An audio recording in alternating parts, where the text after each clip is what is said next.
Let me know if start na tayo ah. Go na po, Bear.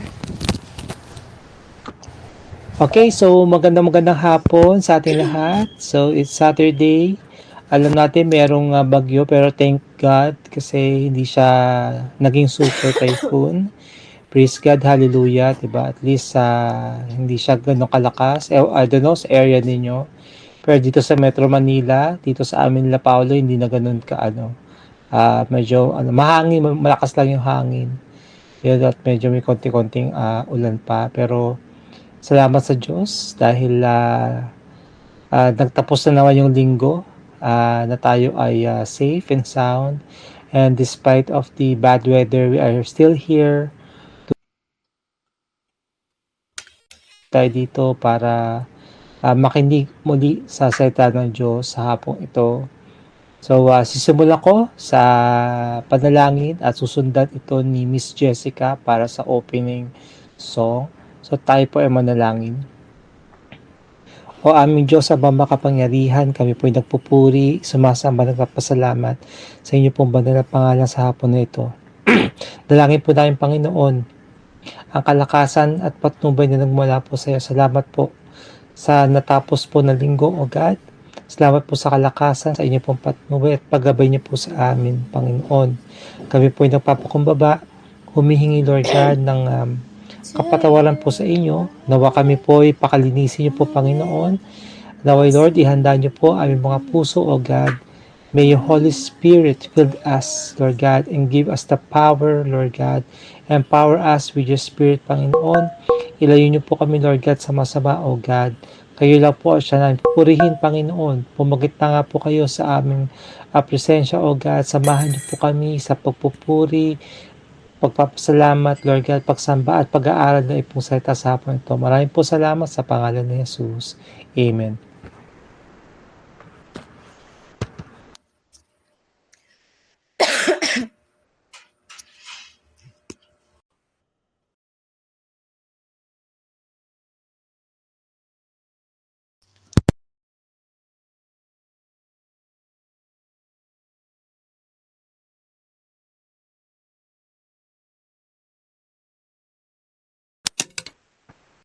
Jessica?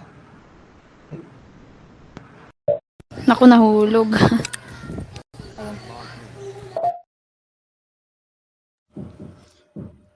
Ayan, so, paumanhin po na nakamute po pala ako kanina habang nagpe-pray. Yan, hindi ko po sadya. Yan, tinaray ko lang po yung song kanina kung carry ng boses ko. Yan, sorry po. Yan, yan, purihin po ang Panginoon sa isa na namang pagkakataon na tayo po ay kasama-sama. Yan, ang awitin na ito ay magsilbi nating pangungusap sa ating Panginoon. At the same time, makita kung gaano nga ba siya naging mabuti sa ating buhay.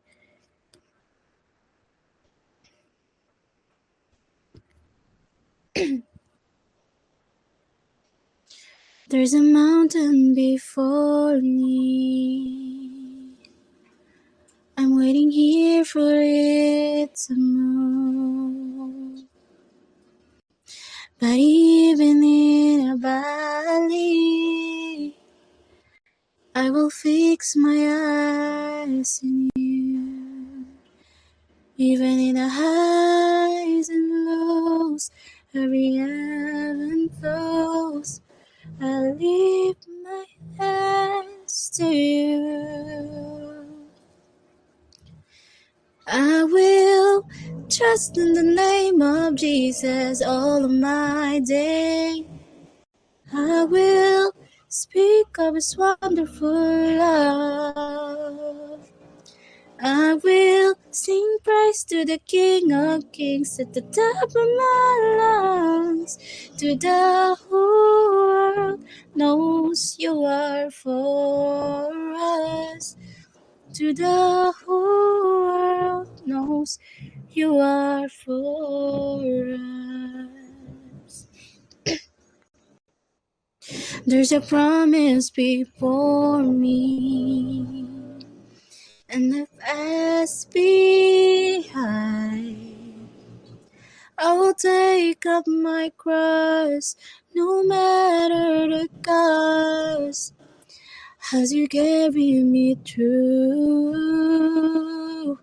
all the highs and lows, every ebb and flows. I lift my song to you.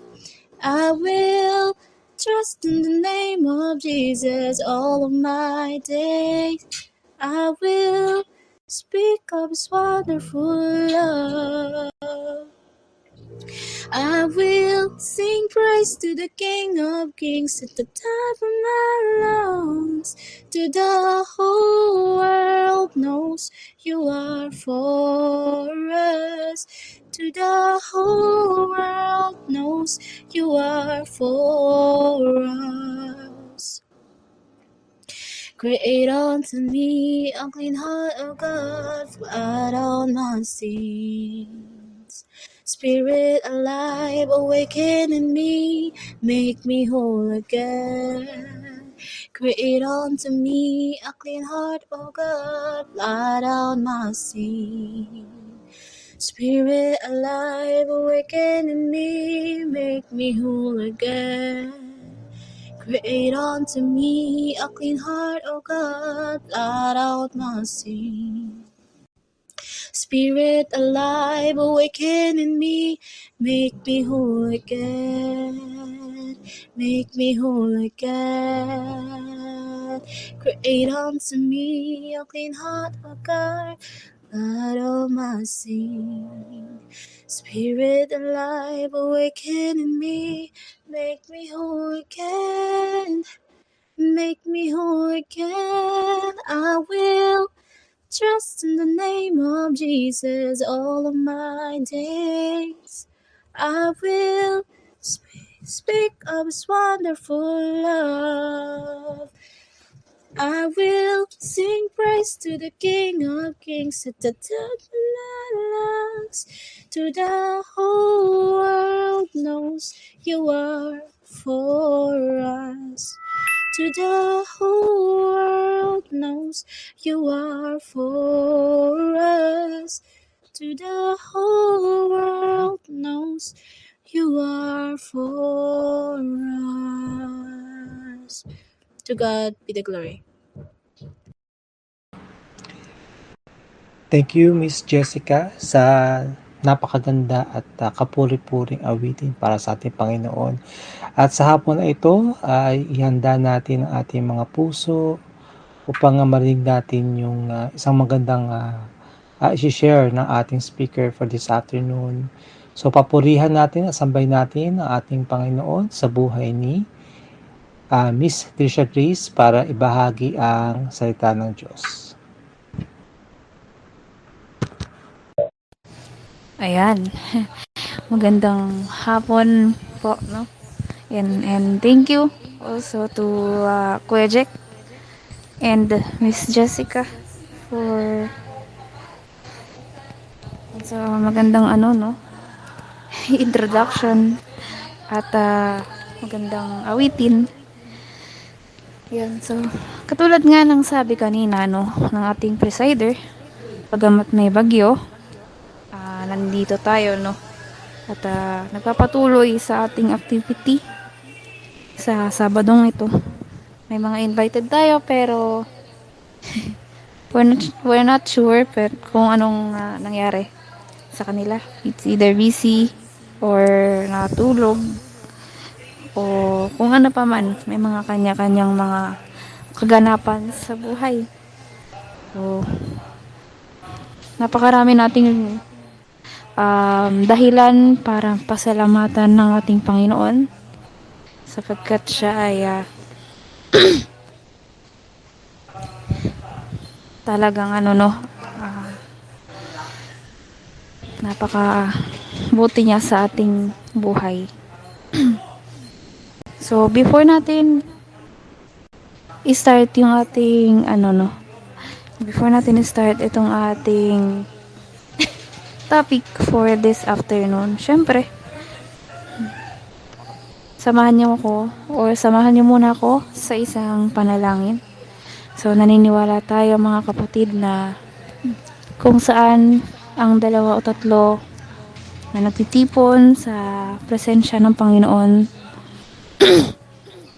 saan namang sitwasyon, or kung nasan man tayo, either online man ito, o magkakasama tayo in person, siya ay naroroon sa ating kalagitnaan.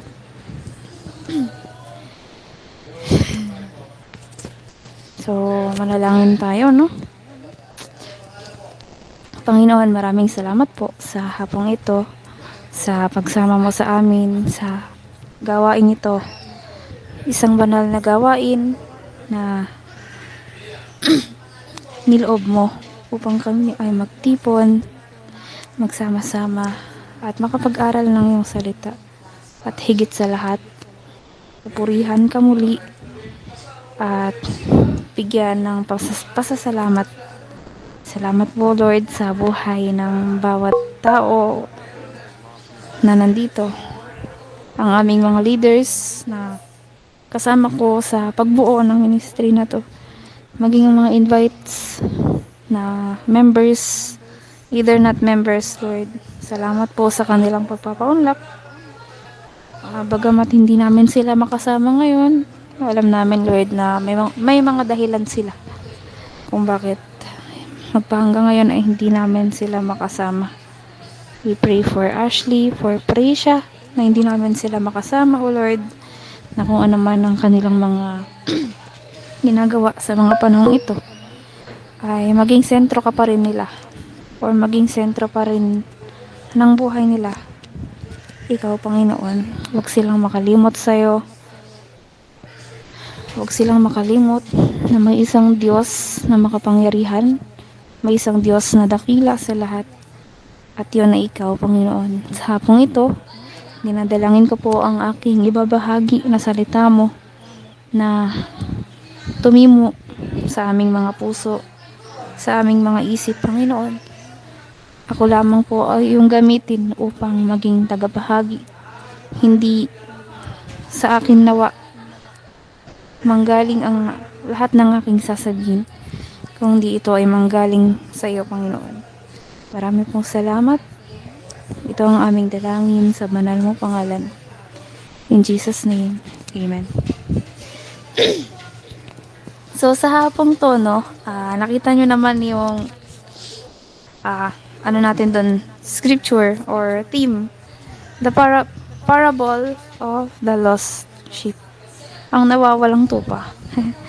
Narinig niyo na ba yung kantang, paparinig ko sana dito kasi nawala sa yung kantang Tupang Ligaw. Ang lyrics na ay, malapit na naman lumubog ang araw, dilim ng gabi, darating na naman.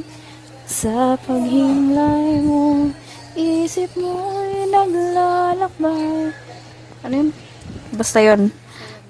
Nakatanaw sa kawalan. Kung papakinggan natin yung lyrics ng kanta ngayon, pinapaalala sa atin ng song na yun na pag tayo ay nawala sa Panginoon, yan, tayo ay magiging isang parang tupang ligaw. So, di ba sabi dun sa isang verse, ang Diyos o si Jesus Christ ang ating pastol. So, basahin natin yung buong chapter. Psalms tuloy. Luke 15, 1-7. So, pwede nyo akong sundan using your Bibles. Kahit anong version, yan, basta meron tayo. Maganda rin kasi na hindi ka lang basta nakikinig sa nagbabasa, na nasusundan mo rin para mas naiintindihan natin yung nilalaman ng teksto o ng talata na nasa Bible. Yan. Medyo kumukulimlim dito, no? Sana naman. So, punta tayo sa Bible. So, Luke chapter 15, verse 1-7.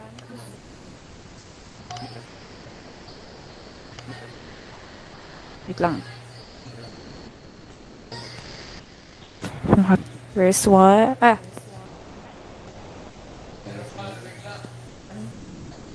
Ayan. 1. Then drew near unto him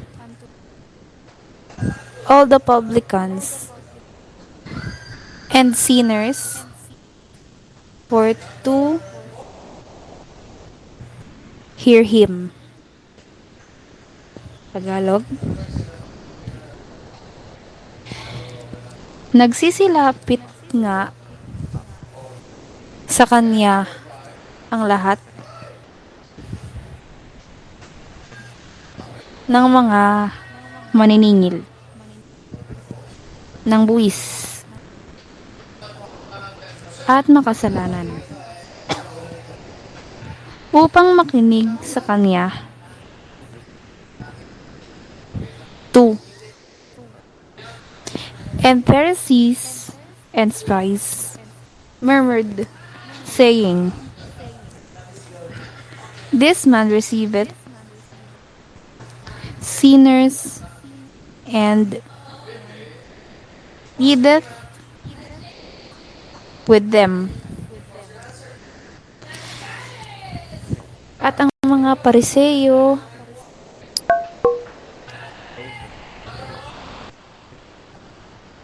at gayon din ang mga eskriba ay nangagbulong-bulungan na nangagsasabi, tinatanggap ng taong ito ang mga makasalanan at sumasalo sa kanila.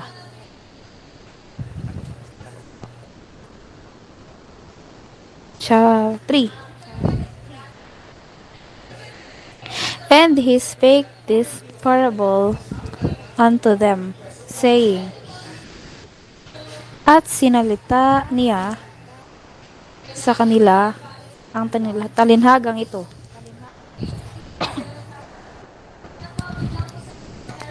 Na sinasabi, 4. What man of you having 100 sheep, if he lose one of them, doth not leave the 99 in the wilderness, and go after that which is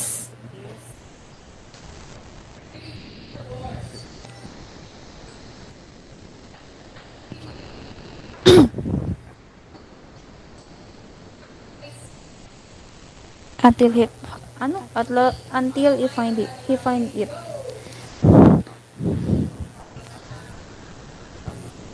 Aling tao sa inyo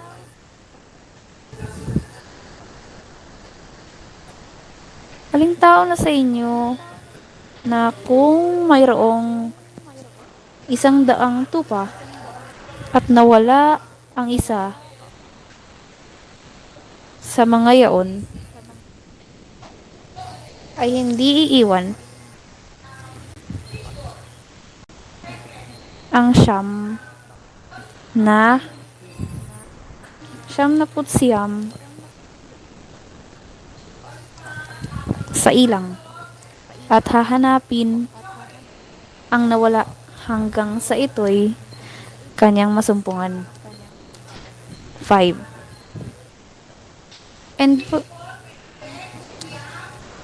And when we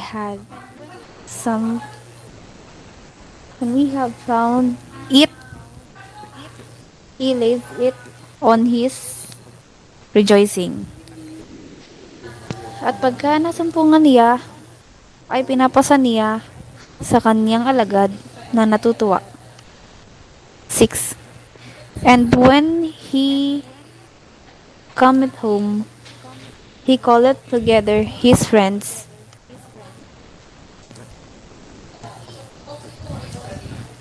and neighbors, saying unto them, Rejoice with me, for I have found my sheep, which was lost. At pagawin niya sa tahanan, ay titipunin niya ang kanyang mga kaibigan at ang kanyang mga kapitbahay na sasabihin sa kanila, makipagkatuwa kayo or makisaya sa akin sapagkat nasumpungan ko ng aking tupang nawawala. I say unto you that likewise joy shall be in heaven. One sinner that repented more than over 90 and 9 just persons which need repentance. Sinasabi ko sa inyo na gayon din magkakatuwa sa langit dahil sa isang makasalanang nagsisisi kaysa siyam na putsiyam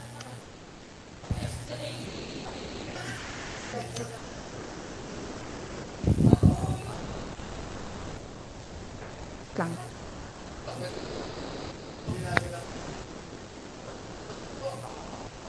Wait lang ah. Nasampungan ko ang isang putol tupa na nawawala sa akin. Ayan. Medyo nagulo yung pagbasa, no? Pero sana nasundan nyo na lang. Na ano kasi yung Bible ko. Umuurong. So, yan malinaw natin nakita doon, ano? Na ano siya sa Pariseo. Ating kasundo. So, kung titingnan natin dito sa talatang ito, no? Napakabuti ng Panginoon sa kahit sino man sa atin, no? Hindi lang kay Jam, hindi lang kay Kuya Jack, hindi lang kay Vince, hindi lang kay Paulo, sa ating lahat. Tayo ay makasalanang tao. Sinasabi nga, hindi tayo karapat-dapat. Hindi tayo karapat-dapat na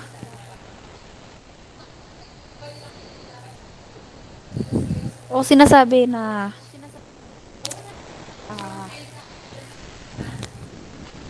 hindi tayo karapat-dapat, pero dahil sa kabutihang loob, sa kagandahang loob ng Panginoon, tayo ay naligtas sa ating mga kasalanan. So, ang usapan dito is yung nawawalang tupa, no? 100 sheep, but nawala ang isa, naging 99. So,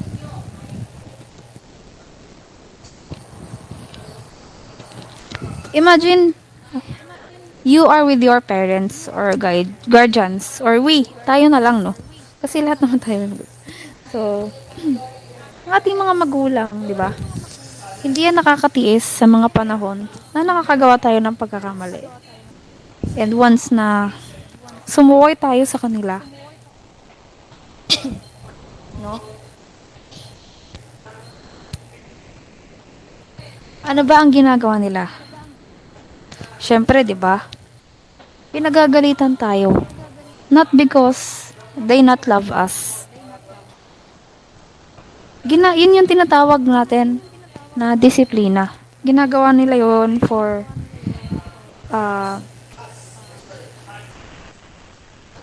bilang pagdisiplina sa atin. Hindi ibig sabihin na sinaktan tayo ng magulang natin o ng taong nakatatanda sa atin.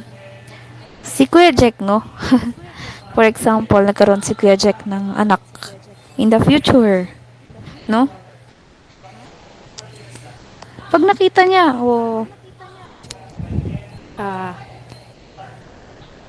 nasumpungan niya yung paggawa ng kanyang anak ng isang pagkakasala na sabihin natin na sinasabi ng iba, no, maliit na bagay yung kanyang nagawa. Let's say, nangupit ng pera. Muna pag-uusapan natin yan. Minsan, di ba, nahuhuli natin, oy, ba't ka nangungupit ng pera? Ba't yan? Sa wallet ng nanay or ng tatay. Sino ba dito ang nakagawa na yan? So, syempre, lahat naman tayo, di ba? Aminada tayo na nung bata tayo ay nagagawa natin yan. For some purposes, no? Bahagi ng pagiging bata ay pagiging pasaway. Pero hindi ibig sabihin na dapat ganun. Or natutolerate. Natutolerate. Kailangang maturuan ng bagong o ng magandang asal ang isang bata. So,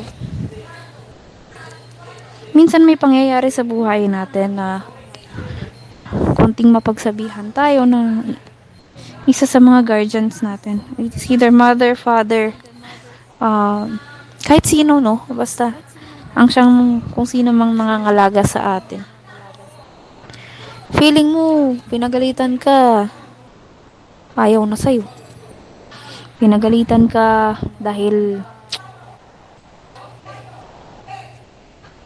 hindi ka deserving, alagaan, or bantayan kasi makulit ka, diba?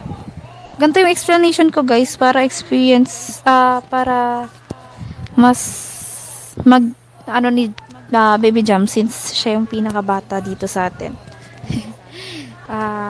Minsan kasi may mga malalalim tayo na pero ayan, hindi siya. So, dinaan natin sa ganito, no? Pero yun nga, minsan ako, aminin ko nagkakaroon ng time, lalong-lalo na ngayon na tumatanda na. Syempre, kahit na matanda na, hindi pa rin naman may iwasan na napapagsasabihan pa rin. Pag may maling nagawa or may maling nasabi, may maling naging decision sa buhay, nandun pa rin yung time na pinapagalitan ka or pinagsasabihan ka. But, katulad nga ng sinabi ko kanina, is, hindi yun dahil ikaw ay gusto nang ipagtabuyan, di ba? Ang nangyayari dito is parang kunyari si Jam, pinagalitan ko or sino na lang, si Paolo, pinagalitan ko. Kunyari, anak ko si Paolo, no? Ano ba, Paolo? Ano bang, kanina ka pa inutusan, pero hindi mo sinusunod, kakalaro mo ng computer. Ayan. So, ito si Paolo, syempre, dahil naging masama yung loob. Yun. Naalis na, di ba? Parang mag-walkout, yung tawag nila walkout. So, syempre, bilang nag-aalala lang ako, hanapin ko si Paolo, di ba? No? So, parte ng pag-aalala ng isang, o parte ng pagmamahal, pag-ibig ng isang magulang, or kahit sino mang nakapaligid sa atin, na puno ng pagmamahal sa atin, kahit tayo, di ba? Pag may nawala bang isang tao or isang bagay, syempre, mararamdaman natin, di ba? Mag-aalala tayo. Hindi tayo mapapakali or hindi natin alam kung saan hahanapin or saan nagtungo ang bagay na yun or ang taong yun. So, dito sa buong chapter na binasa natin kanina or yun nga, yung 15:1-7 ng Luke, no? Makikita natin dito na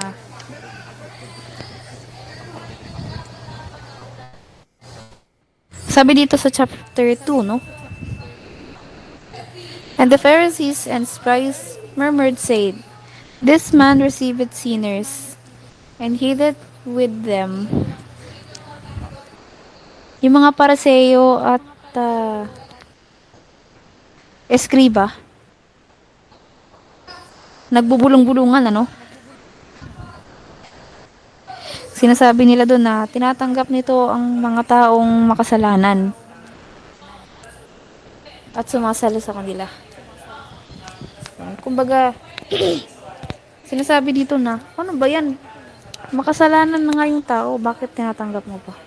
Or bakit tinatanggap niya pa? So, tingnan natin si Jesus Christ sa ating buhay, no? Kung bibilangin natin yung mga pagkakasala na nagawa natin magmula nung nabuhay tayo sa mundong to, hindi naman natin na mabibilang yun. Nagnakaw ka, nanggupit ka, nagmura ka, nagsinungaling ka.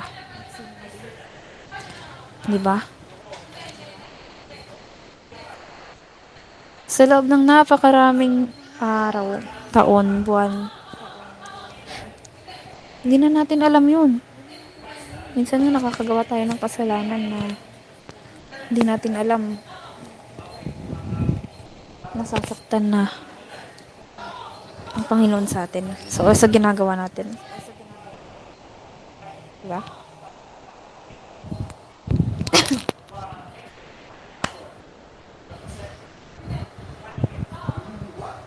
So, kung paano ang magulang natin ay nagbibigay ng disiplina or dinidisiplina tayo sa kahit anong kapamaraanan, ganun din ang Panginoon. Maaring bigyan ka niya ng consequence sa buhay mo na minsan sa tingin natin parang ang hirap, no? Parang pag nagkasakit ka, iisipin mo, ano ba? Nagkasala kasi ako eh. No, nag-backslide ako sa Panginoon. Parusa ba to? Or yun nga yung tinatawag nilang karma. But no. He's testing you. Para patunayan. Or hindi patunayan. Sukatin. Kumbaga,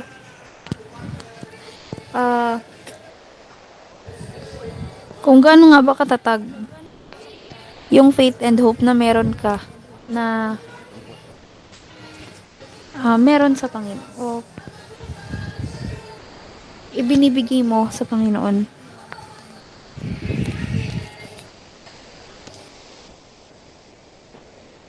Ayun, wala daw kuryente si Jessica.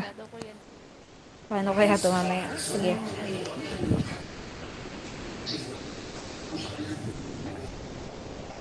So, akilain mo yun, ano? Si Jesus Christ na mga panahon na nagtuturo, no? O nagsasalita. Maging ang mga makasalanan ay nakikinig sa Kanya.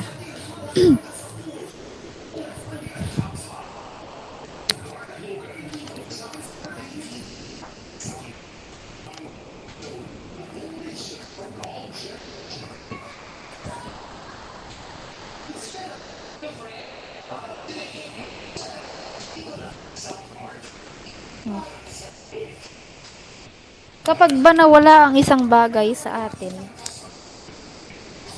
at hindi natin ito agad makita or ang isang tao, kahit yung taong namayapa na, di ba? Nagiging masaya ba tayo pagkatapos nito? Di ba hindi? No? So, nararamdaman natin syempre makakaranas tayo ng discomfort.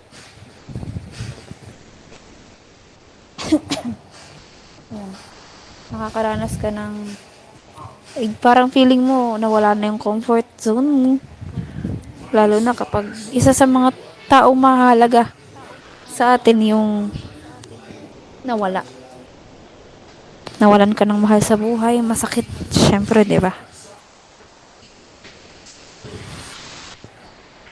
Masakit din para sa ating Panginoon na merong isang tao na magkakanulo sa Kanya. Parang yun nangyari sa Kanya, di ba? Nung siya ay pinangko sa krus. Dumating yung time na pinagkanulo siya ni Peter. Oh, si Peter ba yun? Oh.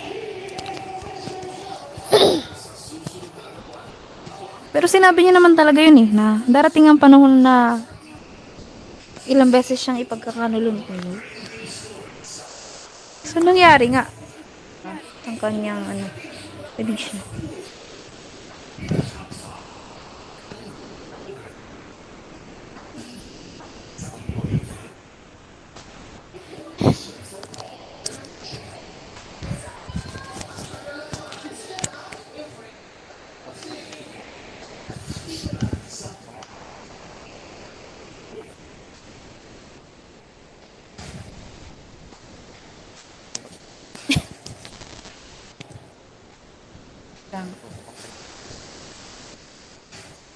Sabi dito, no? Laktawan natin ng 7. I say unto you, that likewise joy shall be in heaven. So, magkakaroon ng kasiyahan sa langit kapag ang sinumang makasalanan ay nagsisisi. No? Napakalinaw ng salita na to. Na once na ikaw ay magkasala, pero hindi sinabi na pero hindi ibig sabihin ito na once na nagkaroon na ng kapatawaran, once na ikaw ay nagsisi, uulitin mo pa ulit yung kasalanan na nagawa mo. Nagmura ka ngayon, pinatawad ka, uulit ka ulit, magmumura ka ulit, ganun lang yun.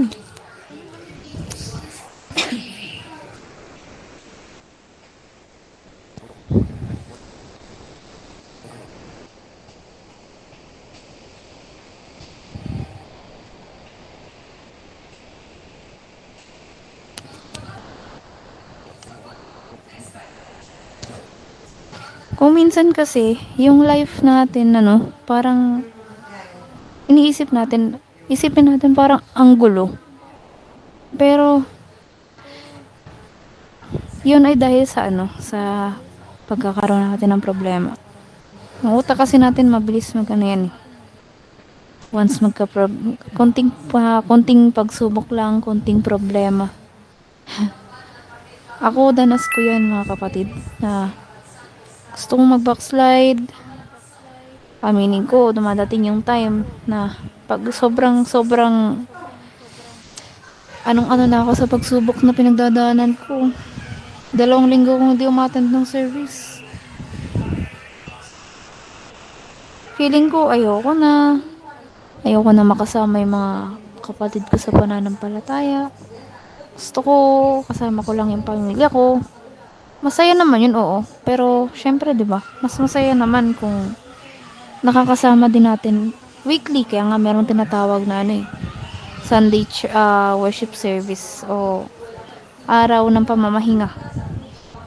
Which is yun yung ating lingguhang pananambahan sa ating kanya-kanyang churches. No? Kaya nga, napakaganda rin na meron tayong kanya-kanyang church o sariling mga churches. Kasi doon natin makukuha yung lakas eh. Although nandito naman yung ministry, no? Na nabuo para sa atin. Pero syempre iba pa rin naman yung meron kang sariling, kumbaga nakapagbigay ka ng time for Jesus Christ sa paglilingkod at higit sa lahat syempre yung makapakinig ka ng salita niya, yung maturuan, diba? Kung ano yung calling na binigay sa'yo ni Lord, huwag mong takbuhan. Kailangan mo siyang ipagpatuloy.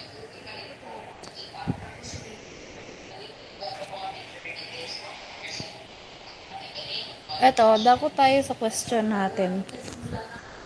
Anong klaseng anong klaseng pagkakasala sa buhay mo yung hindi mo malilimutan at sobrang pinagsisisihan? Ayan.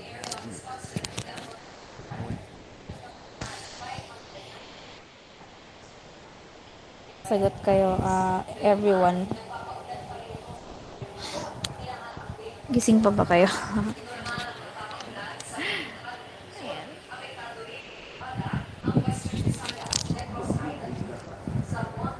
Meron ba?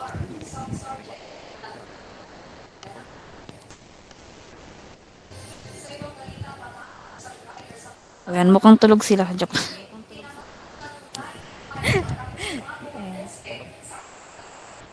So, dahil wala pa makasagot ng tanong natin, no? Ah,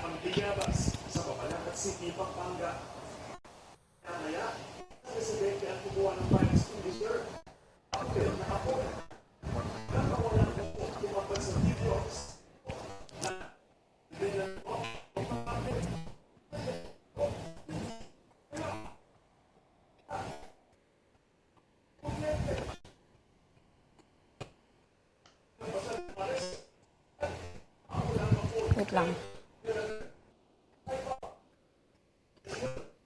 Okay.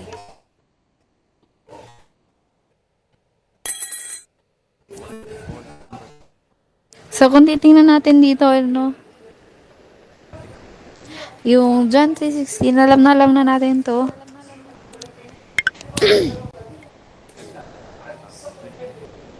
Okay, sige. Siguro bigyan natin ng time para makapag-isip din kayo. Pero habang ginagawa niyo yan, ano? Yun, isipin natin, ano nga ba yun, ano? Ako kasi, dumadating yun din sa punto na pag naisip ko, yung isang regrets ko or pagkakasala na sobrang hindi ko makalimutan.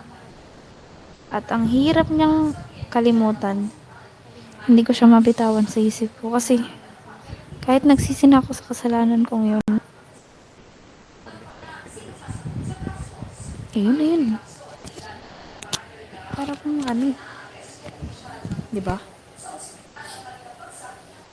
Pero kung ano man yan, pag-pray natin syempre na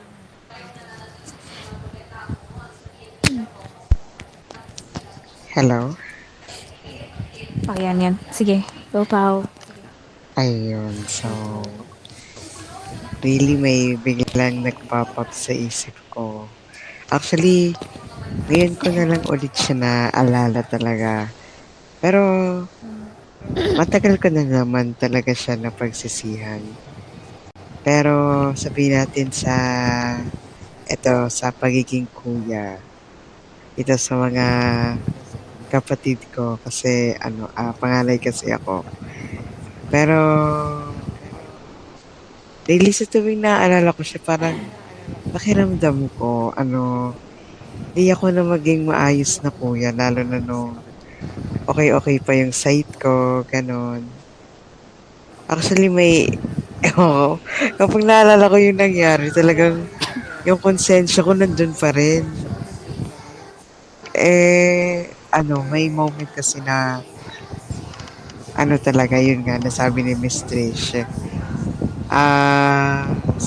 ko, Lupin the Third, kumbaga, yung kamay ko, talagang mahilig magkalikot ng wallet ng lolo, lola, magulang, basta wallet. Although Ganon. recorded to Ay, oo, sige lang. Okay lang yan. Lang, At least di ba umamin ka sa buong mundo. oo. May moment kasi na Umamin ka. eto, sure, pero medyo sinortin ko, pero dati kasi addict ako. Hindi naman addict. Hobby ko yung pag-aalaga ng panabong na manok nung teenage years ko. Hindi naman siya literal na nagsasabong. Is naliliban na ako pag may alaga ako na something, mapaaso, manok man, ganon.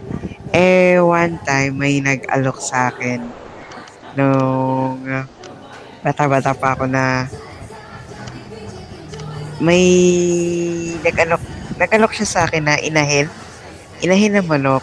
Meaning, ano siya, hen or nanay na chicken na ang dami niyang sisiw, gano'n. Ang dami niyang chicks, meaning sisiw, gano'n. And lalo kong kumbaga, na-convince na bumili kasi mahilig talaga ako sa mga ganun eh. Lalo na, bata-bata pa ako noon. Bumibili pa ako dati noon na yung mga 10 pesos na sisiw, yung iba-iba kulay, ganun. Doon, ang dami niya talagang kumbaga, inahin, kumbaga, ang dami niyang anak na sisiw. Wala akong pera noon. Kaya naisip ko, talaga yung, wallet ng grandpa ko.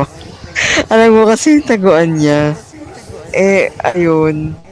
Kaya, ayun, nagpadala sa tukso. Nung kamay ko, ayun, nagkusang gumanon. Tapos ayun, kung ano yung nakuha ko, yun yung binayad ko.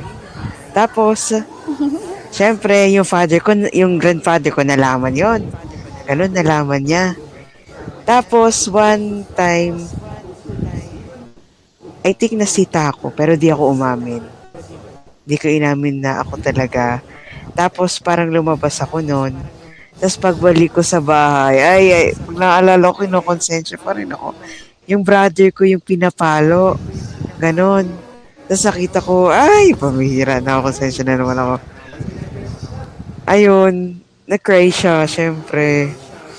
Tapos, ayun, sabi niya, ayun nga, na alam niya kasi ako yung kumuha. Tapos, in denial pa rin ako. Pero habang nagiging in denial ako, talagang nakonsensya din ako. Kaya hanggat ngayon talagang umaano siya sa akin kapag naaalala ko. Kumbaga, yung konsensya nandun pa rin. Although sising-sisi na talaga ako doon. Meaning na ayoko na ulitin yung mga ganong pagkakamali. Kaya hanggat maaari, kung mali ko, aamin ako. And yung pagiging kuya ba, yung pagiging good example sa mga kapatid ko, ayun, malalaki na sila, syempre. Pero, pwede pa rin naman ako maging mabuting halimbawa sa kanila sa ibang kaparaanan naman. Ganun. Kaya, ayun talaga yung part sa akin na hanggang ngayon, sa tuwing naaalala ko siya talagang pinagsisisihan ko talaga siya. Pati kinokonsensya talaga ako. And ayun na yun talaga yung isa sa pinagsisisihan ko. Yun. Thank you, Paolo, no?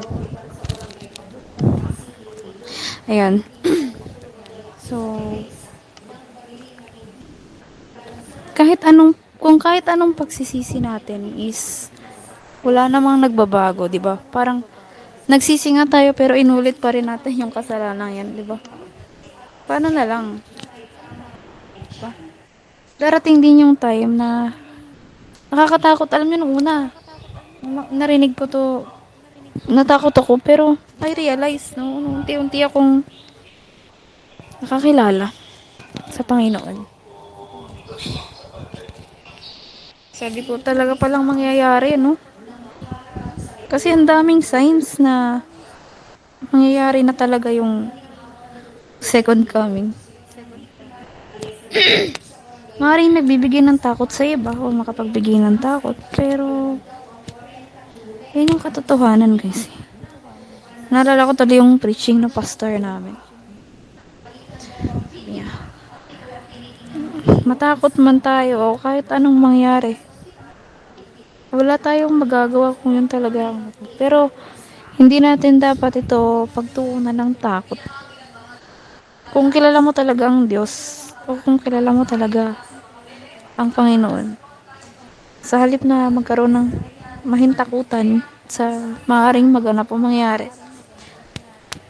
magiging masaya ka, di ba? Na makakapiling mo siya in the future. Gawin mo lang lahat ng alam mong tamang gawin sa mga panahon na nandito pa tayo sa mundong to. Napakaraming nagsisisi, mga kapatid, na hindi sila nakakagawa ng mga bagay na dapat nagagawa nila ngayon na nasa lupa pa sila. Or nasa lupa pa tayo. Diba? Ang daming mga Christians na dahil sa mga ibang bagay natutuon ang pansin sa ibang mga bagay.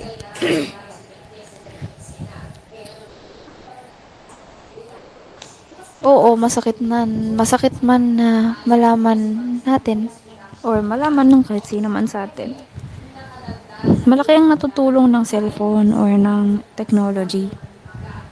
Pero hindi sa lahat ng pagkakataon, lahat ng bagay na to ay talagang nakakatulong na sa atin.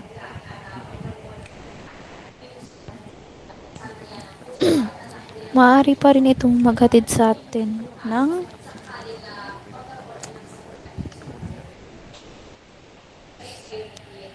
yun, kawalan ng kawalan ng ano, kawalan ng panahon sa pamilya. Siyempre, higit sa lahat sa Panginoon. Ang daming mga kabataan sa church ang tinanong tungkol dyan. At maraming naging honest na dahil sa gadget o sa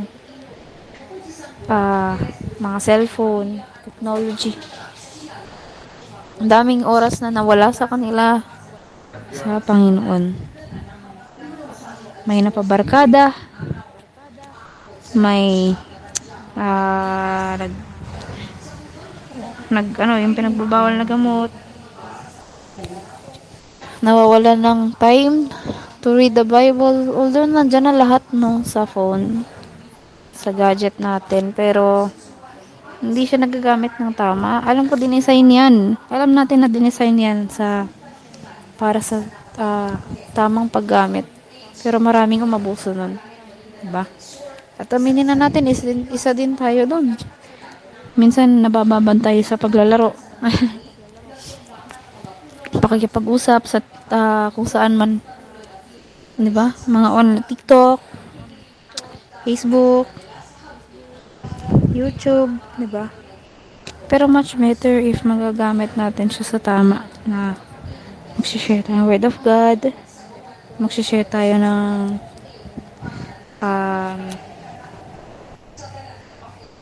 yun, talaga mag-share tayo ng invitation kung may ministries tayo o online worship services na nalalaman, diba? Or alam na pwede tayo mag-invite. So, isipin natin mga kapatid, ano ba para sa atin yung salitang pagsisisi?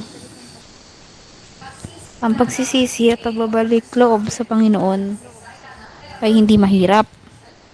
Yun ay kung talagang may pananampalataya tayo sa Kanya. Yan. Yan yung lagi natin tuunawain na kung tayo ay tunay na nananampalataya sa Kanya, no, hindi tayo nahihirapan na bumalik, or kung ikaw man ay nawala nga, ikaw yung tupa na nawala doon sa 100 ships na nawala, o kung ikaw yung isa doon na nawala nga, it's time for you to shine, na bumalik ka, no? Pag-pray mo sarili mo, Lord, tulungan mo po ako bumalik sa'yo. Mahirap kasi yung buhay, mga kapatid, na wala kang Panginoon. Totoo yan kasi danas ko kung ano yung mga dinadanas ng mga ganong tao. Although, sabi ko nga, active ako sa lahat ng activities na meron.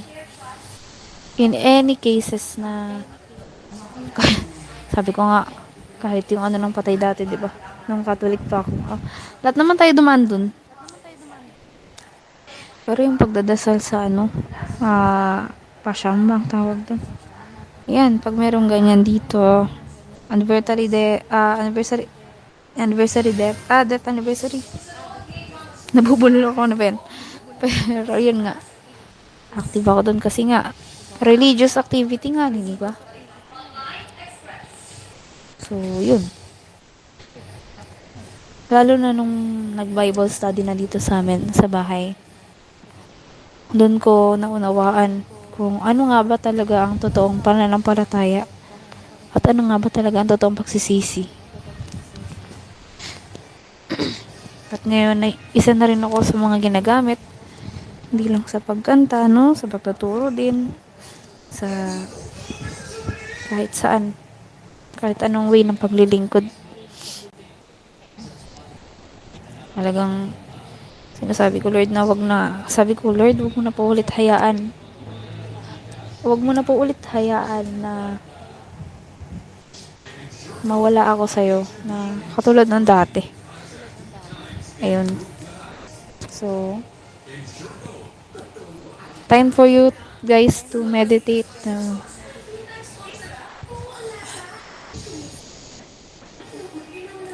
Yung the Psalms of David. Psalms 23, 1 to 6 yata, o 7.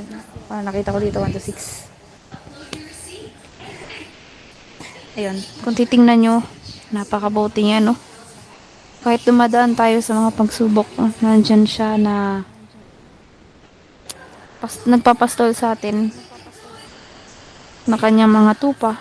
Tanggap niya tayo sa kung ano pa man tayo. Maaaring hindi tayo tanggap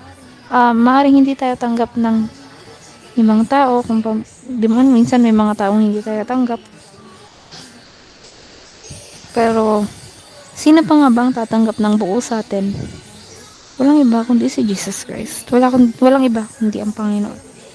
Kaya kung ikaw yung tupa na nanghihina at gustong ibang pakiramdam mo, gusto mo na lang umalis or gusto mo na lang maglaylo kay Jesus, gusto mo na backslide,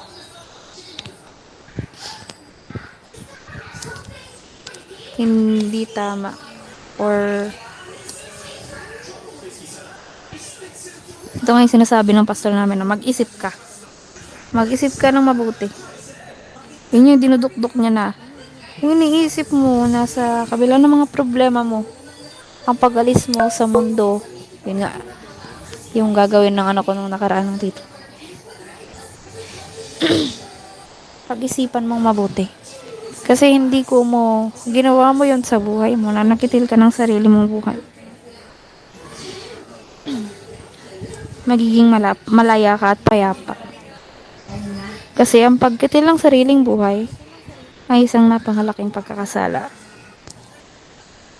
Yan, tulungan mo ang sarili mo, ang ibang tao, mga mahal mo sa buhay, na lumapit sa Panginoon. So, sa pagtatapos na to guys, meron akong kantang ipaparinig, pero hindi ito yung closing song. Paparinig ko lang, then gusto ko malaman kung ano yung pagkakaunawa nyo sa lyrics ng song, or bilang kayo na mananampalataya ng Panginoon, o bilang sheep o isa sa mga tupa niya. Ano yung pakiramdam mo na kung ikaw ngayon nawawala ngayon, or kung feeling mo medyo nawawala ka nga sa pananampalataya, ano yung masasabi mo sa bawat salita na nakaano dito sa song na to? So, pakinggan natin mabuti. Gusto ko damdamin nyo mabuti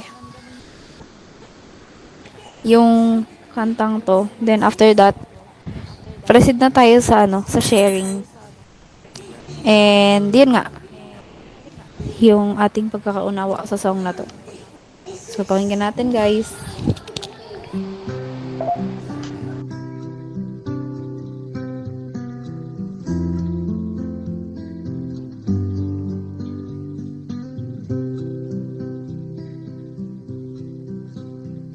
Malapit na namang lumubog ang araw, dilim ng gabi, darating na naman. Sa paghimlay mo, isip mo'y naglalakbay, nakatanaw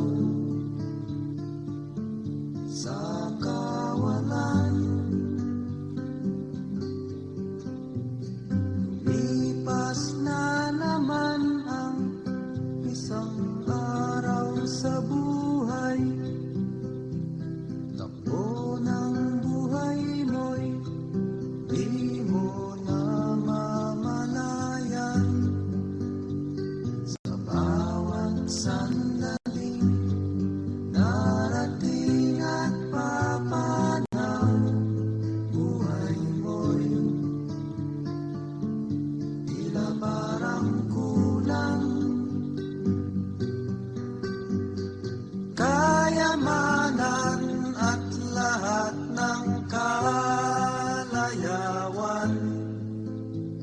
Wala pala itong kabuluhan. Kung si Kristo ay wala pa sa iyong buhay, para kang isang tupang ligaw.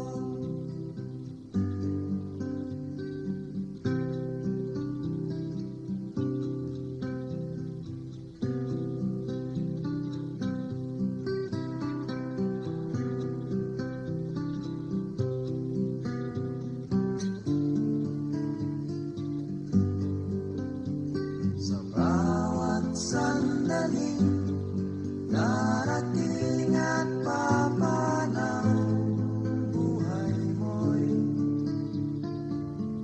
tila parang kulang. Kayamanan at lahat ng kalayawan,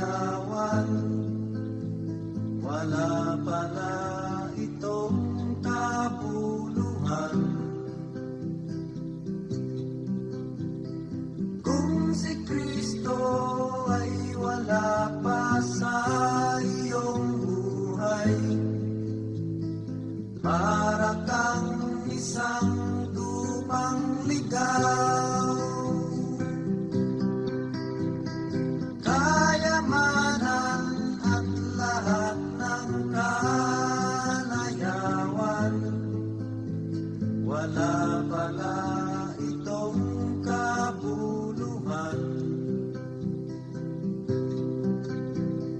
Kung si Kristo ay wala pa sa iyong buhay, para kang isang tupang ligaw. Para kang isang tupang ligaw.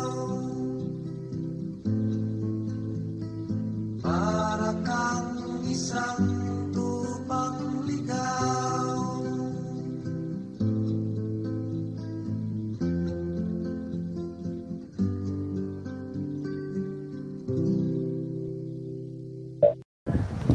Ayan, pwede na pong mag-unmute lahat, no? 4 lang pala tayo dito. So, ayun, it's time for sharing na.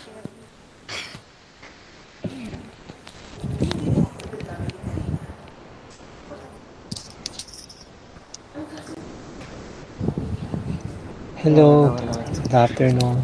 Hello po. Ayun, no. Sige, Pao, ikaw muna. Sige, kuya. Well, actually, nung pinapakinggan ko, I know may point siya dun yung song sa bawat lyrics niya. Pero really nag-pray ako, ano ba yung gusto iparating sa akin ni God? Ganun. Yun. Nagkaroon ako ng short prayer moment dun. Well, nag-reminisce ako sa life ko. Ano ba meron ako dati nung wala pa si God sa buhay ko? Well, nung inalala ko yon talaga, naalala ko yung moment na nung bata-bata pa talaga ako. Actually, nung sabihin natin teenage years, gano'n na, parang natanda ako na. Pero, nung moment na yun talaga, iniisip ko, ano ba gusto ko maging? Gano'n. Sabi ko, ano ba yung pangarap ko? Ano ba yung future ko? Actually, nung sa Pasko talaga, hindi malinaw sa akin kung ano. Ganon. Kasi basta nakikita ko lang yung ano yung pangarap ng iba. Ganon. Nakikijoy na lang ako kahit hindi ko alam kung yun talaga yung gusto ko. Tapos, na-realize ko din na yung purpose ko ba or purpose ko sa sarili ko, yung layunin ko, nakabase lang ba to sa kung ano yung gusto ko? Gano'n. Kasi example, gusto ko sabihin nating maging IT, gano'n. Gusto ko yumaman, gusto ko magka-pamilya, yon ayun, misis, anak, apo, gano'n. And then after nun, ano yung layunin ko pa, gano'n. Pag tumanda, ayun, yun nga, sabi doon, magliwaliw na lang, magpakasaya. Pero sa isip ko, yun ba yung purpose ko? Yun ba yung, sabihin natin, yun ba yung tunay na layunin ko? Nakabase lang sa kagustuhan ko. And really, yun yung sabihin natin, nagpamulat sa akin magmula nung tinanggap ko talaga si Jesus personally sa life ko. Talagang dun ko namulat yung mata ko na yung tunay na layunin ko pala is hindi ko matatagpuan base lang sa sarili kong kagustuhan. Matatagpuan ko siya doon sa mismong lumikha sa akin. Kasi na-realize ko na may dahilan kung bakit tayo lahat nilikha. Kumbaga may layunin, may purpose, and hindi ito matatagpuan sa ating sarili. Matatagpuan dun talaga ito sa talagang lumikha sa atin, no? And really, nung namulat yung sarili ko sa katotohanan na yon, para bang tuklasan ko na ay may ibig sabihin pala tong buhay ko. Lalo na nung moments na talaga nagkasakit na ako, yun nga, brain tumor, visually impaired, unti-unting na blind. Talagang dama ko na ligaw ako. Ligaw na ligaw ako. Kasi nung sighted pa nga lang ako talaga is, hindi ko alam kung ano yung tunay na purpose ko. Base lang ba yan sa kagustuhan ko. Lalo na nung talagang naging totally blind ako. Talagang tumigil yung mundo ko noon. Feeling ko nawalan ako ng silbi. Although hindi naman yun yung pinapakita ng pamilya ko, ina-encourage nila ako. Pero hindi ko maiwasan yun yung na maramdaman ko at maisip ko nawalan ng silbi, di na ako nakapag-aral na yung education talaga. Although hindi ako gano'n katalino, pero alam ko yung halaga nun eh. Yun pa yung huminto sa life ko nun. Tapos talagang na-less yung communication ko sa ibang tao, sa mga kaibigan ko. Kasi yun, sila patuloy lang, yung mga classmates ko patuloy sa life, samantalang ako'y talagang nahinto talaga. And really, nung moment na yun, doon ko ramdam na ligaw ako. Pero, nung moment na naligaw ako, doon naman doon ako natagpuan ng Diyos sa life ko. And really, nung moment na talaga, nung day na yun, Sunday yun eh, talagang doon ko unang-una nadama yung presence niya, yung pag-asa, yung kapayapaan, yung kahit mas malala yung problema ko nun, mayroon akong nadama na peace na hindi ko maintindihan bakit meron ako nun. Pero yung isip ko nun, dumepende lang sa Diyos. And dun muli nanumbalik yun nga, yung hope, yung peace, yung strength, yung hope ko sa future na, ay, yung layunin ko pala hindi nakadepende sa akin at yung layunin ko pala is nakadepende sa Diyos. And yung dahil nga nakadepende sa Diyos to, yung Diyos yung bahala, yung Diyos yung tutulong para matupad to sa akin. Kaya ayun, yung hope ko pa rin is still nandoon. And sa everyday life ko talagang pinipili ko na i-align yung sarili ko sa daily purpose niya sa akin. Ganun. Kasi I'm sure sa bawat purpose ng Lord sa atin ay talagang may mga great things diyan na tanging ang Lord lang makakapagbigay sa atin. At ayun yung isa sa na-realize ko habang nakikinig ako doon kanina. And ayun, thank you.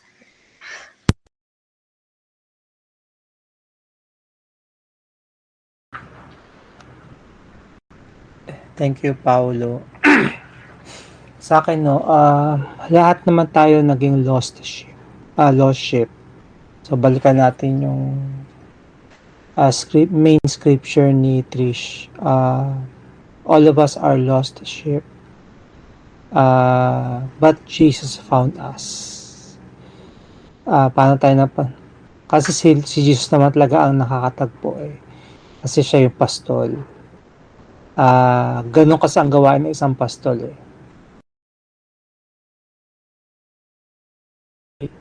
Diba sabi ni David, the Lord is my shepherd. Diba? Yun ang sinabi niya. Kasi si David ay isang pastol. Pangangalagaan yung mga tupa. Diba? Kapag mayroong isa nawawala, iiwan niya yung marami, hanapin niya isa, ibabalik niya. Ganun din ang Panginoon.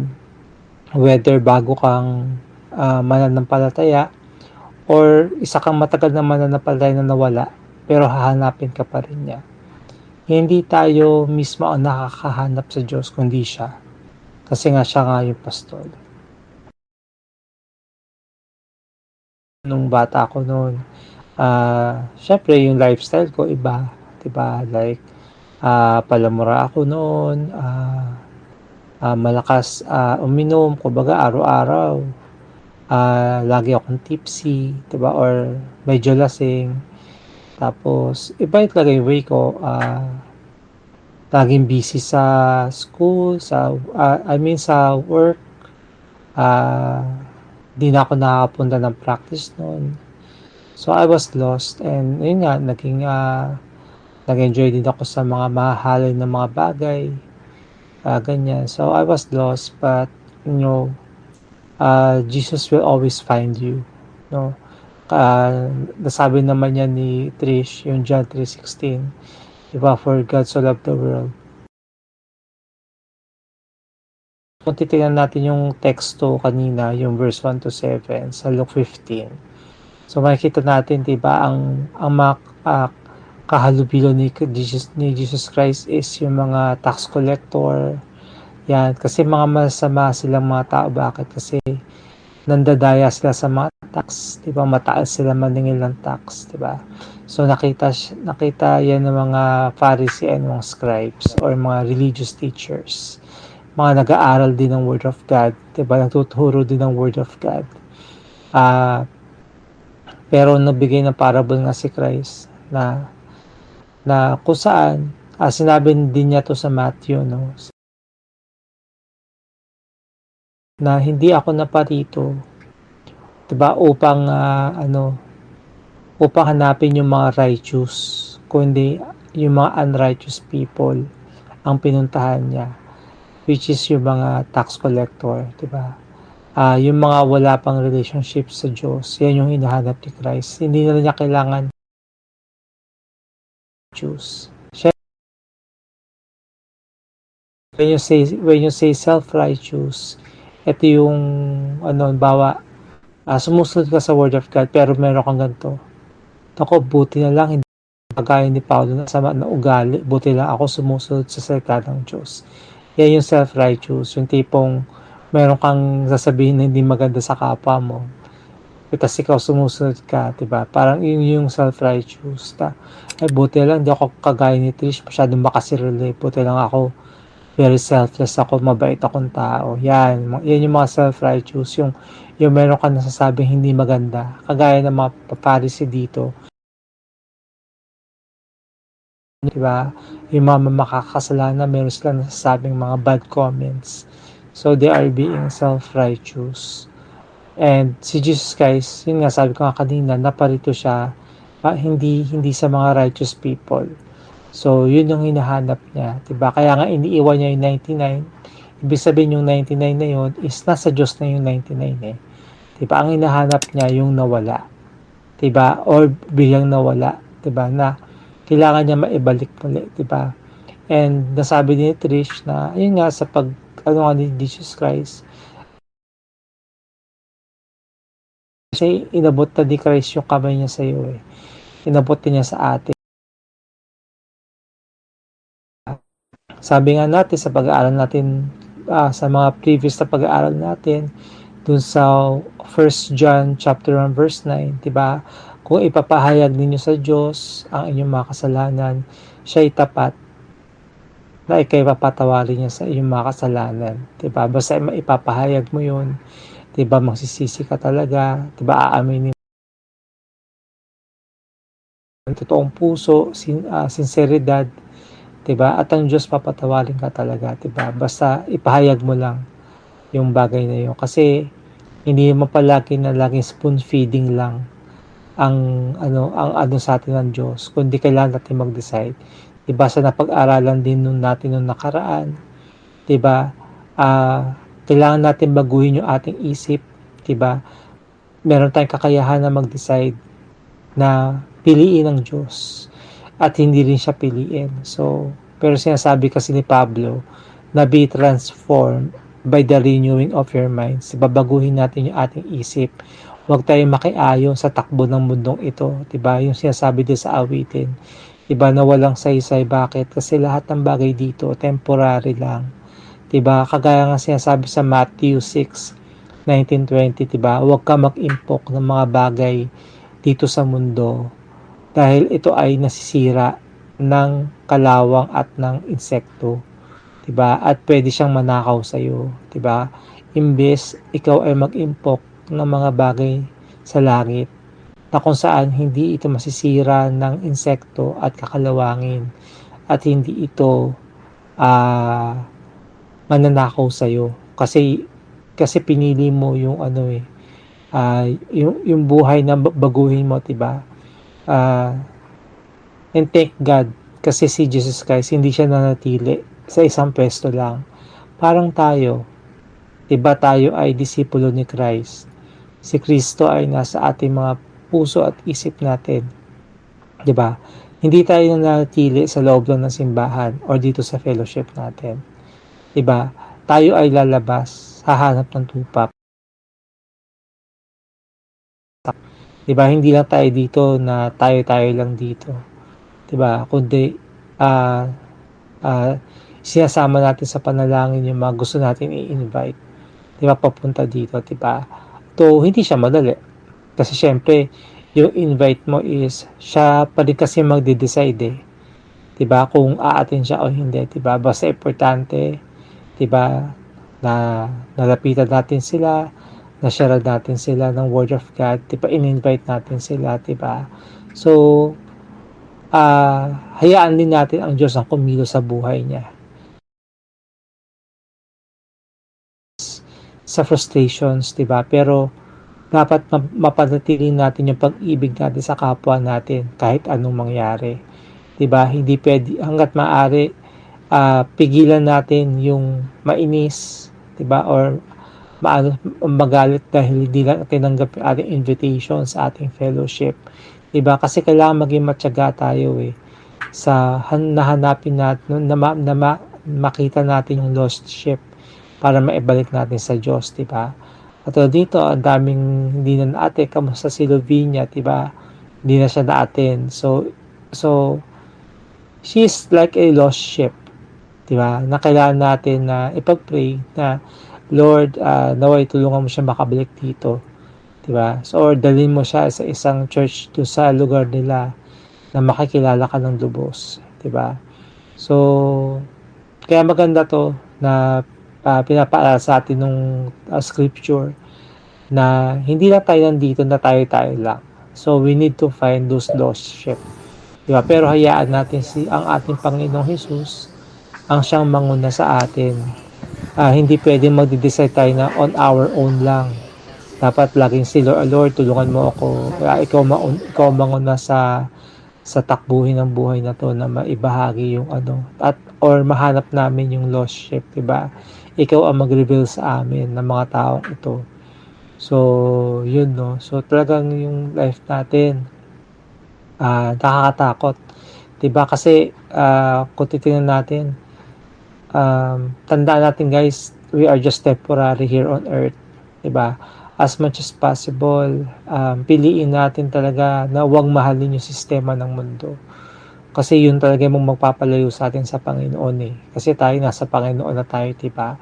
Pero hindi ibig sabihin na hindi na tayo ligtas. Kasi nung maging Kristiyano tayo, when we accepted Jesus Christ as our Lord and Savior, mas naging malaki ang dagok ng buhay natin. Mas ramdam natin yung pagdurusa. 'di ba, yung mga problema, 'di ba? Kasi when we receive Jesus Christ, we also share the same suffering. 'Di ba kagaya si Jesus Christ, 'di ba? Ang dami niyang pasakit sa buhay. 'Di ba? Yan kasi nga pinili niya maging righteous. Pinili niya sumunod sa kalooban ng Diyos, 'di ba? Kaya ganoon din tayo. Halimbawa, pinili natin maging matuwid tayo. Pinili natin maging mabuting tupa, 'di ba? Malinis sa tupa. Ngayon, uusigin tayo ng mundo. Sasabihin sa atin, ang KJ naman ni Trisha, hindi naman siya sumasakit sa mga jokes ko. O ay si Jam Jam napaka-corny. Hindi na siya nagmumura. Ay si Paolo, hindi na siya ganito. 'Di ba? Minsan may mga ganun tayo pag-uusig kasi pinili natin magbago. 'Di ba? We change our ways para sa ating Panginoon. 'Di ba? At hindi siya madali kasi it is a decision, 'di ba? So talaga buhay natin gano'n. Mahirap talaga. Mahirap ang buhay natin mga Christian, 'di ba? Kahit si King David, 'di ba? Kahit hari siya ng Israel, hindi niya pinilang maghiganti gamit ang mga kamay niya. Lagi siyang humihingi ng tulong sa Diyos. Hindi siya nagdedesisyon on his own. Ganon. So maganda yung naging topic natin talaga. Hanapin natin yung mga taong to na lost. 'Di ba? At kung sakaling isa sa atin ma-lost, 'di ba? Kung ikaw yung gagamitin ng Lord, yun. 'Di ba? So katulad dito sa fellowship natin, kilala natin sino na yung mga lost, 'di ba? Na nawala. I mean, yung mga lost ang sinasabi ko guys is yung mga wala pang physical church, 'di ba? Kasi marami dito, ako may physical church, 'di ba? Si Tisha, 'di ba? Ako, thank God, si Paolo nandito pa rin, 'di ba? Though wala pa siyang physical church, 'di ba? So, katulad si Lavinia, wala naman siya physical church. So, mako-consider mo rin siya as lost sheep, 'di ba? So, yun, no? So, patuloy lang talaga tayo. Na kahit kayo guys, naintindihan ko meron kayong mga pangarap. Alam ko bata pa kayo, pero marami kayong matututunan guys. And lagi nyong ialay sa Diyos lahat ng plano ninyo sa buhay. Pag hindi sagutin ng Diyos ang mga panalangin ninyo, huwag kayong magtampo sa Kanya. Isipin nyo meron siya mahigit na plano para sa inyo.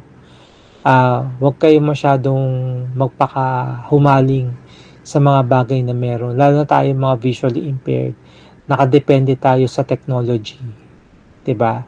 Pero hindi ibig sabihin na kailangan dun umiikot yung mundo natin sa sa teknolohiya.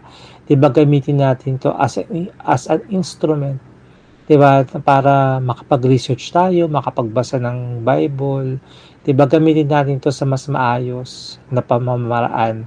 Hindi sa lahat ng uubusin natin yung oras natin sa kaka-cellphone, kakapanood, kakalaro, 'di ba? So may panahon tayo para magbasa. 'Di ba? Gamit ang ating mga phone, gamit ang ating mga audio Bible. So para hindi tayo ma-lost ship, 'di ba? Yes, hindi tayo perpekto. Pero kapag tayo ay pinipili natin mamuhay ng matuwid sa kanyang harapan, 'di ba? At tayo'y laging nagpapatama or nagpapakorek, no, every time na tayo ay nagkakamali, 'di ba? Nakikita ng Diyos 'yun yung ganung mga bagay, 'di ba?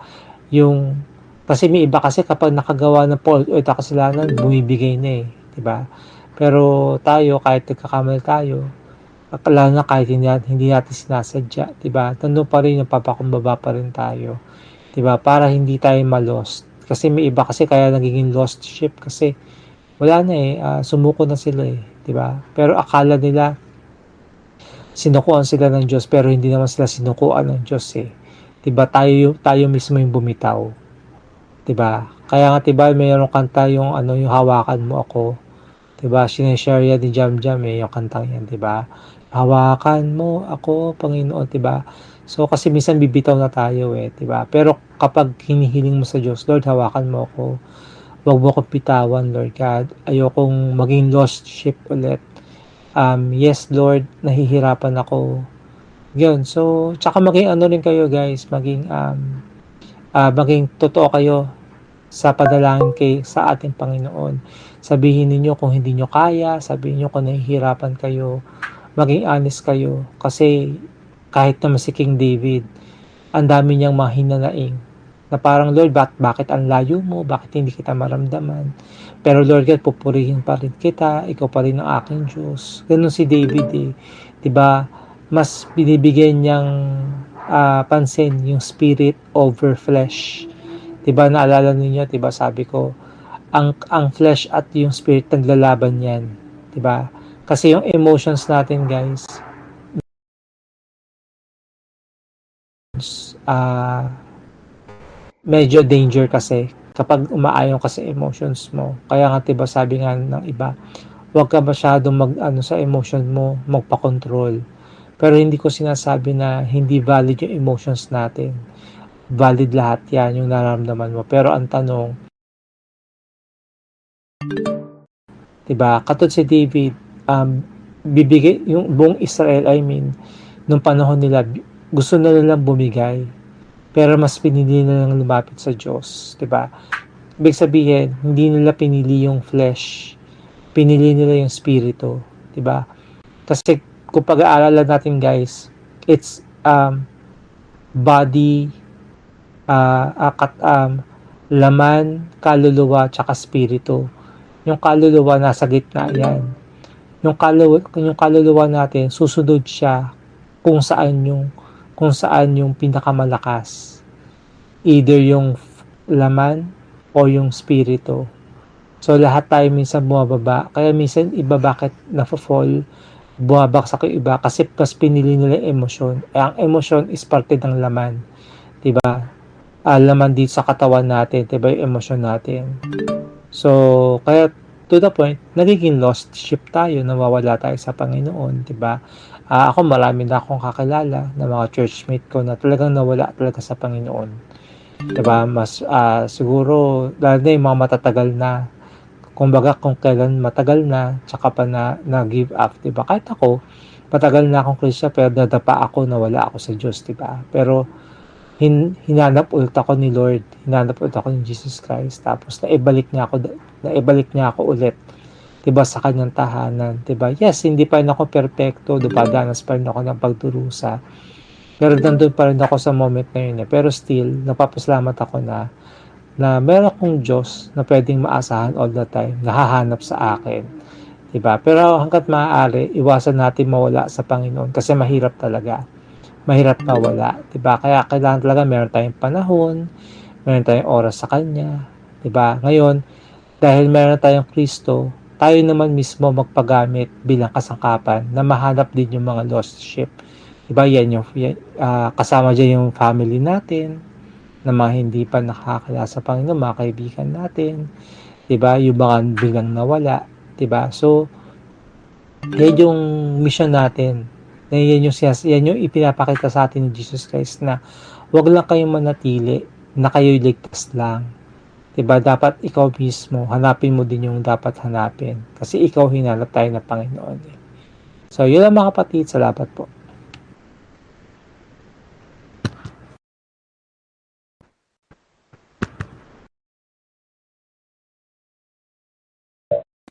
Ay!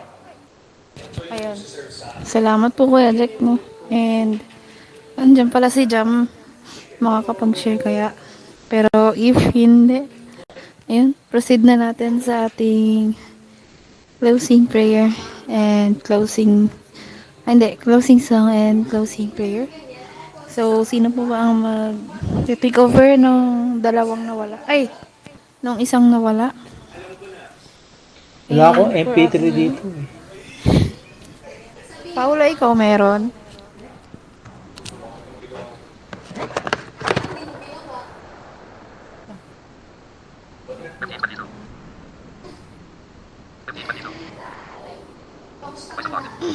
Wala din ako, sorry, Miss Trish, MP3. Hindi kaya naging tugtugin ko na lang ng piano. Kung kaya ko nga lang eh. Hindi pa kasi. Yeah. Hindi ba siya maririnig kapag gumamit ka ng ibang device?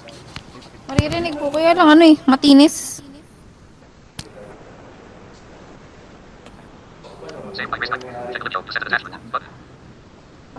Paano ba to?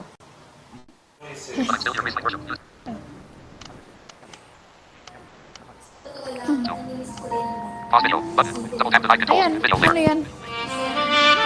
Ayan, rinig naman. Narinig? Opo. Sige, okay na yan.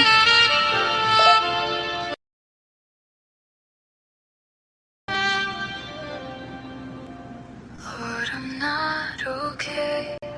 I've been carrying more than I say. I told my heart to make it through. Now I don't know what it became. I kept telling myself this would pass someday.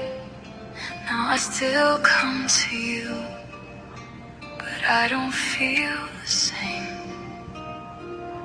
It hurts that I can pray, but still feel far from you. I know you haven't left, but I don't feel close to you. Lord, I'm not okay, but I'm still here.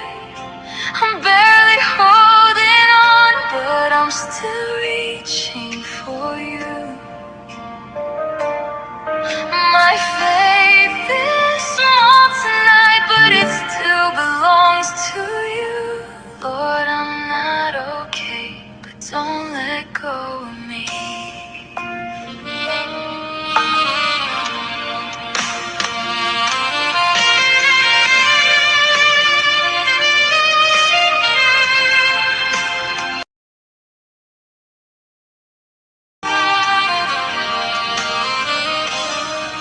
I've been keeping till they settled in my chest.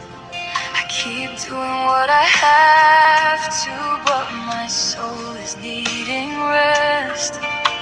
I've been calling it patience when it's closer to fear. Still waiting for an answer while you feel far from here. And that's what scares me, Lord. Not the pain, but what it does. How I learned to keep on moving, but forgot how to trust. So if my heart is getting tired, touch it before it closes. If my hope is almost gone, find a place where I lost it. Lord, I'm not okay, but I'm still here.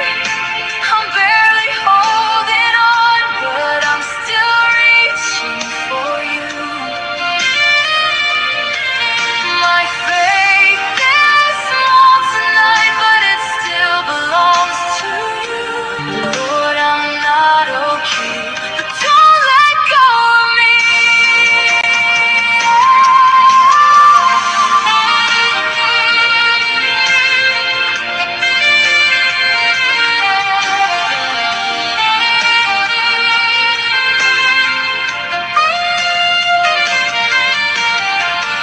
I don't wanna wake up one day and not know who I became.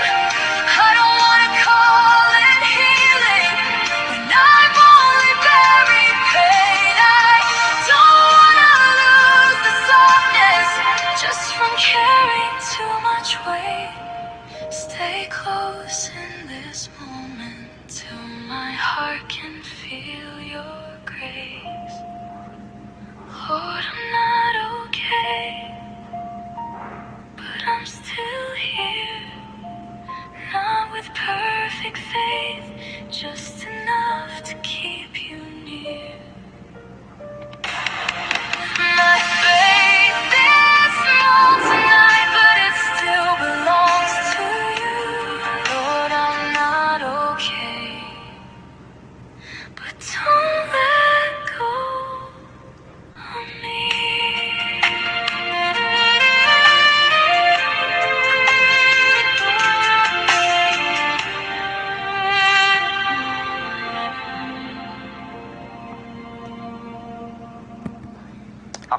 Amen.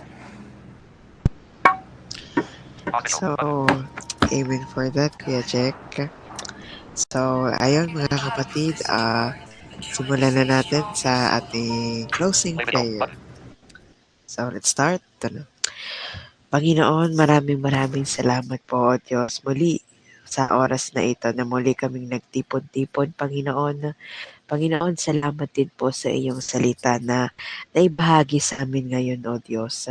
Ngayon po, Panginoon, nawa yung salita mong ito, kung ano man yung natutunan at iyong naiparating sa amin. Panginoon, nawa ito'y tunay na magrema sa aming isip at puso, O Diyos, na magsilbing gabay sa amin at paalala, Father God, na kami man ay maligaw, ay meron kaming pastol na humahanap sa amin. Salamat, Panginoon, sa grasya mo. Salamat sa pagmamahal at pag-ibig mo na walang kondisyon, Panginoong Diyos. Salamat, Panginoon, sa pagpapahalaga sa amin, O God. O Lord, we don't deserve this, Panginoon. Pero iyo pa rin pinili na ito'y ipakita sa amin, Panginoon. Salamat po, O Diyos, Panginoon, sa pagmamahal sa biyaya mo. Salamat po sa pagprotekta bilang isang pastol, sa paggabay at pagkaloob din ng aming mga pangangailangan, O Diyos. Salamat, O Diyos, kasi really may times talaga na hindi kami okay, hindi kami maayos. Hindi namin talaga kaya sa pagdepende lang talaga sa sarili namin, O Lord. Salamat, Panginoon, kasi nandyan ka, Panginoong Diyos. Nandyan ka para kami gabayan, pangunahan, samahan, proteksyonan, Panginoon, at gabayan patungo sa tamang daan, Panginoon, patungo sa iyong layunin sa amin, O Diyos. Salamat po, Panginoon, kasi yung layunin ay hindi nakadepende sa amin, kundi nakadepende sa iyo, Panginoon. Yes, salamat, O God, kasi kung ito'y nakadepende sa amin, hindi namin alam kung talagang ito ba yung layunin na ito ay talaga bang tunay na layunin namin sa buhay. Pero yung layunin mo, Panginoon, ay ito yung layunin talaga na iyong sinadya para sa amin, Panginoon. Salamat, Panginoon Diyos, sa araw-araw na biyaya mo, O Diyos, sa araw-araw na pagising, sa araw-araw na pagkakataon na iyong binibigay para kami muling lumapit, muling magtiwala at muling manampalataya, Panginoon. Salamat po sa grasya at kabutihan mo sa araw-araw, O Diyos. At ngayon, Panginoon, sa oras ng pagtatapos namin na ito, patuloy mo nawa ipagkaloob ang gabay at patnubay mo ng iyong banal na espiritu sa iba't ibang desisyon, sitwasyon, tao din na aming makakaharap, Panginoon. Maraming salamat po sa salita mo, Panginoong Diyos muli. At ito po'y dalangin ko, ito dalangin namin, Panginoon, sa pangalan ni Jesus. Salamat po, O Diyos. Amen and Amen.